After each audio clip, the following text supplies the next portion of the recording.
Hi, I'm Dr. Peter Gillis, organizational psychologist, teacher, and consultant, and visiting professor at TEOS School for Business and Society. And what could be wrong on a day with birds singing in the background and it's nice and sunny and beautiful? Well, there are lots of talk and articles about how to show leadership in these corona times. Most of it's bunk, because the problems you and your organization are facing are not what you might call tame problems. And tame problems are things like mathematics or even software, um, writing software, or even a chess move. These are tame problems. In some circles, they might be called complicated problems. What you are facing is a complex problem. It's what's known as a wicked problem. And this concept came out of the 1960s research and surfaced in the early 1970s, right around the oil crisis time.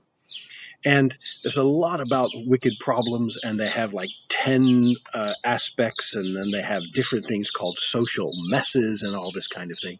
I want to dilute that a little bit. I want to bring out the three main things I think that you should know, and then give you some tools for dealing with these things, dealing with wicked problems today. So the number one thing, there are three. The number one thing is that the problem, in a wicked problem, the problem is not understood until after you have formulated a solution. So until you've actually come out and said, okay, this is what we're going to do, the problem itself still is undefined around the edges. Only once you have a solution to the problem does the next step or the next cascade of trouble open itself up to inspection.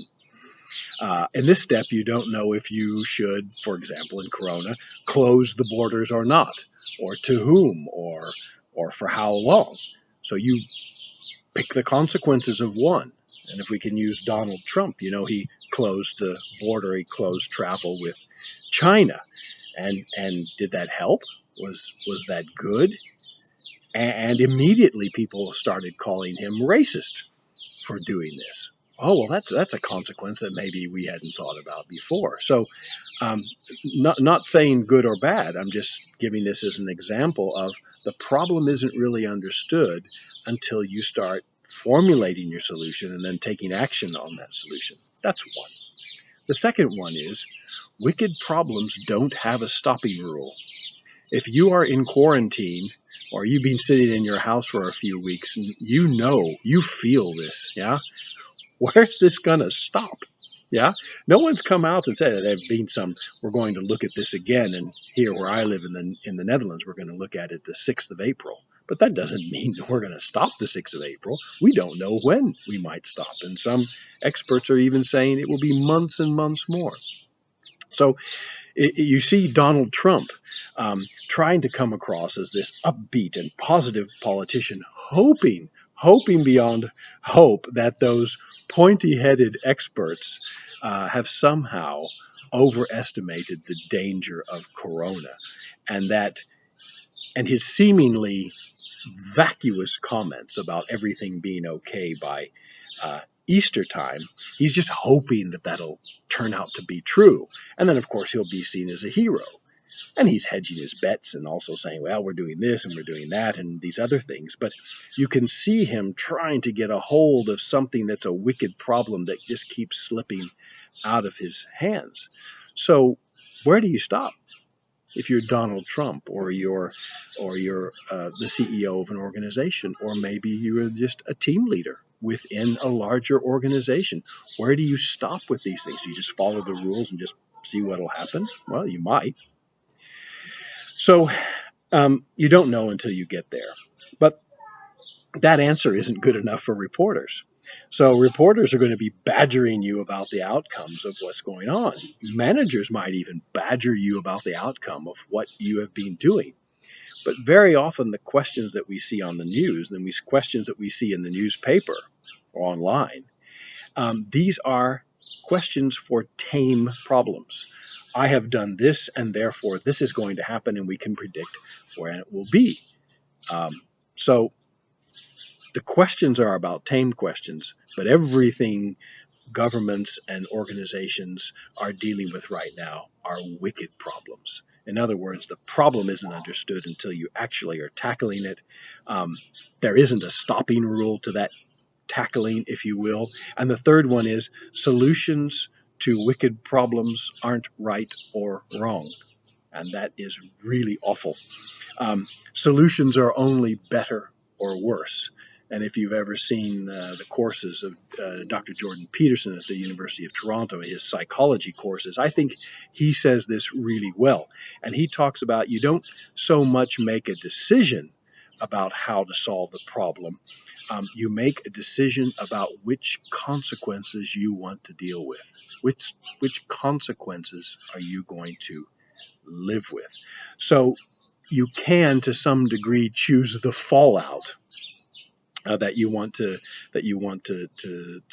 have. So this really shows that there are no silver bullets to these kinds of problems, and no silver bullet to coronavirus. So the problem's not understood until you tackle it. As you're tackling it, you don't know when to stop, and there are no real right or wrong answers to this. Well, this is terrible. So what can you do as a leader? Well, you can ask yourself, what is the worst case scenario that I want to avoid? I'm not saying that you just focus only on that, but that may be a good place to start. And this is what Chris Argyris came up with in the 1960s and 70s. It was talking about begin with the end in mind and then work your way back. Once you have that, you have at least a direction you can start toward. But be careful, as soon as you do it, of course, rule number 1 pops in, and the worst case scenario will be just slightly different. Now, an example may be, we want to keep coronavirus out of our country. And so a tame solution might be, well, we close the borders. But as we know, closing borders has morphed into, well, we don't want to overwhelm our hospitals' intensive care units. That was not something people were talking about a month ago. Maybe in Wuhan, but certainly not here in the Netherlands, not in the United States, perhaps in Italy. But no one was talking about we don't want to overwhelm the medical system. And it was much more about, well, isn't this just kind of a flu? Well, it is a kind of flu, but it's 20 times worse and more deadly than the flu we know. And then it morphed again. So it may morph into, let's save as much of the economy as we can so we don't end up in the Stone Age. And then you'll get, are you only concerned about the economy and all those kinds of things that come up? And, aren't you just saying, well, we'll risk this many more grannies and asthmatic teenagers to get back to work? Wow, these are some serious things you have to weigh up. And again, there's not a perfect right or wrong solution. It's just which consequences do you want to deal with?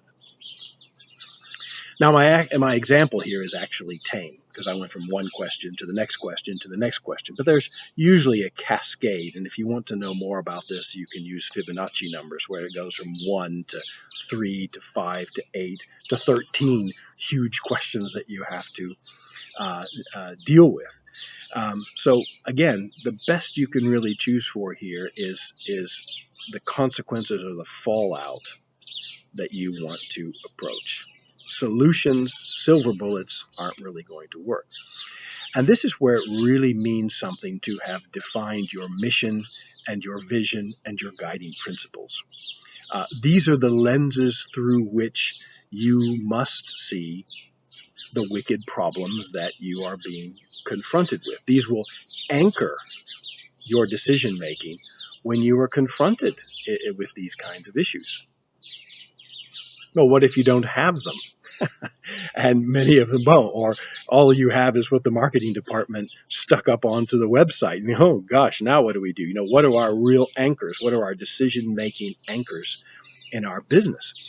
Well, if you don't have this, you're in kind of a tsunami, and you might look for a piece of driftwood to hang on to and just see where it all takes you. And we see this in the discussions around climate change. We've seen this in the Eurozone and our financial problems there. We have seen it in Brexit. We've seen it in Iraqi weapons of mass destruction.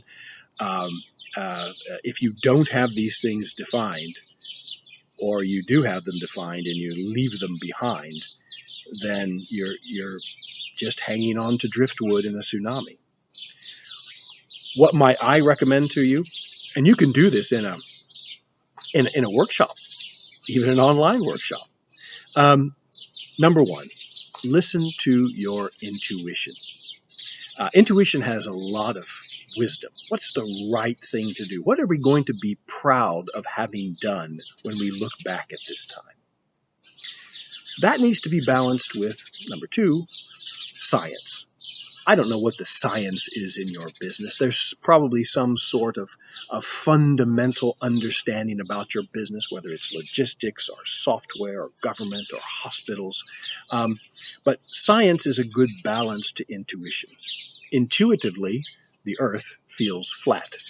Science helps us to know that it isn't. So mine the intuition from your team and compare that to whatever the science is in your area of the world. The third one is bring rigor to how you make decisions about the consequences you want to deal with, using decision logic. You could even call this philosophy. Have a rigorous philosophy of how you want to do things, and keep comparing what you're doing back to that philosophy. And the last one is, look at what happened in history. Well, if you're just dealing with coronavirus, and you're probably not, you're probably dealing with all kinds of things about how do I get onto Microsoft Teams or Zoom, and I have people all over the world, and it's exhausting to have these online meetings all the time, and how are we going to deal with it, and what's going to happen afterwards. You're probably dealing with those things, but there's got to be some history, whether it's coronavirus or issues in the oil business, if you're in the oil business, or issues in internet. You can look back at history and say, what did people do when similar wicked problems hit? And if you just look at coronavirus and you look at the Spanish flu of 1918, you can look back and we can learn things like from the mayor of Philadelphia, who was warned about this Spanish flu and still allowed 700 sailors to dock in Philadelphia and to come on shore for leave. Of course, this is infecting all kinds of people at that time. And then a couple of days later, he went ahead and had a parade.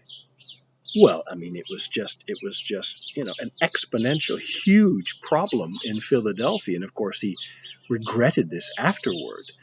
But we can see with hindsight, he was sticking his head in the sand. He was not choosing the consequences and the fallout he wanted. He didn't think about that. He was just hoping for the best.